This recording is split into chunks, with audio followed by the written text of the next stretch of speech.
next up, we had our big tag team match. Not even big, but it was a little thing. I'm surprised New that Day and War Raiders. to be honest, I was even surprised it was on Mania. Yeah, New Days versus War Raiders.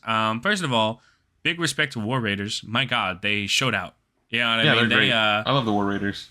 I mean, they're moving mad. For people their size, they're out here doing front flips and back flips and fucking whatnot. You know, like they don't give a fuck. You know? Yeah.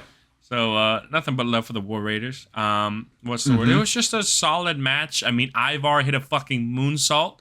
You know, Yeah. There was a moment where I think it was Ivar again, or it was the other guy, ran up Eric. against Xavier Woods and Kofi up onto like the apron. Yeah, that was Ivar.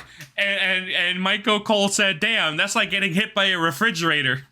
Yeah. You know what that feels like, Michael Cole. Exactly. What the fuck does that mean, Michael Cole? Yeah, no, to me that just felt like a Monday Night Raw match. Yeah, absolutely. But you know, it's always good to see a couple of those matches on Mania. Just see those tag team matches because they're high energy. You know, overall, it was just a solid tag team effort. You know, Yeah. But it's just after the SmackDown announcement, that being the only like, the fact we didn't see the SmackDown titles on WrestleMania was disappointing. Especially because this week on SmackDown, they're doing a triple threat TLC match for the tag titles. Damn. Why wasn't that on the fucking Mania card? Because Nick Aldis announced that match and the crowd went crazy, and then he said, next week on SmackDown, booze immediately. Because it's like, why isn't that on the fucking Mania card? That's real, though. Now, that's, instead you know we what? got New Day versus Viking Raiders. That's actually 100% real. You can tell how they stretch it out a little bit for no reason. It's like, what are we doing? Yeah. And also, it's just, the win didn't feel deserved from the New Day. Like, they turned heel, and everyone went fucking crazy, and then they did nothing with it.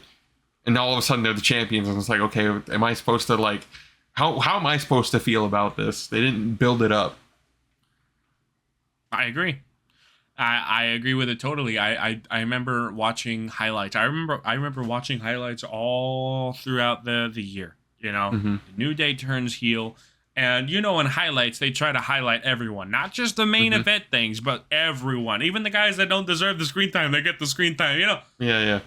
New Day was getting none of it, so that means there was nothing happening. You know what Exactly, I mean? Like, so as far as I'm concerned, War Raiders, those guys were robbed a little bit. All right, just a little bit. I think I would have preferred the War Raiders winning. Yeah, I mean, dude, I like how stiff the match was, and what's the word? Throughout the whole match, they were just killing each other. Yeah, I mean, it's just the War Raiders style. You gotta love it. And what I also liked is that New Day was giving them receipts too. You know, like they're still pulling in some solid work. I'm not questioning the performers. I just know that the War Raiders deserve this a hell of a lot more than New Day did at this time. But I guess just how recognizable they are. You know what I mean? It's tenure. You know, so it's all right. But I just hope the War Raiders don't fade into obscurity now. You know, because they were really great. Yeah, and they've been consistently great. Like I can't think of the last time I was bored of a War Raiders match. Real. Like this one included. This match was not boring. It was a pretty good match. Just didn't feel like a WrestleMania match. Felt like something. I mean, what's crazy is watching this match, I immediately put down in my like overall notes says like, wow, the standard has really been risen. You know what I mean? Like the standard of a WWE match is way high. Like you don't see 1-star matches anymore. Doesn't happen. You know? Yeah, no. It's crazy because like if I remember watching New Year's Revolution for the first time. New Year's Revolution back when Batista was on the cover and they were doing their first Elimination Chamber match, I think. Right? Yeah.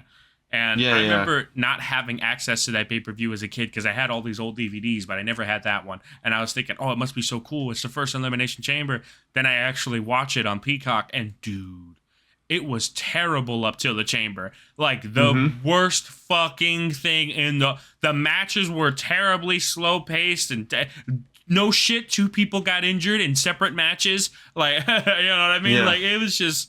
And that chamber match is my favorite of all time. But just, the rest of the card is... But the pay-per-view there's a reason we was don't really talk about it. Terrible. Yeah. And now you look at it now, and it's just like every match here deserves, deserves at least 2, not even 2, 3 or higher. It's crazy how much better the matches overall have become. I haven't seen a 1-star match in such a long time. Like in terms of like recent matches. I don't know, man. How long has it been? you know? A while. My God. And you know what? That's nothing but credit to WWE. These guys, they put together banger matches. You know what I mean? That the stars, the people behind making these decisions, like they know who has chemistry with who, and it just works, you know? Mm-hmm.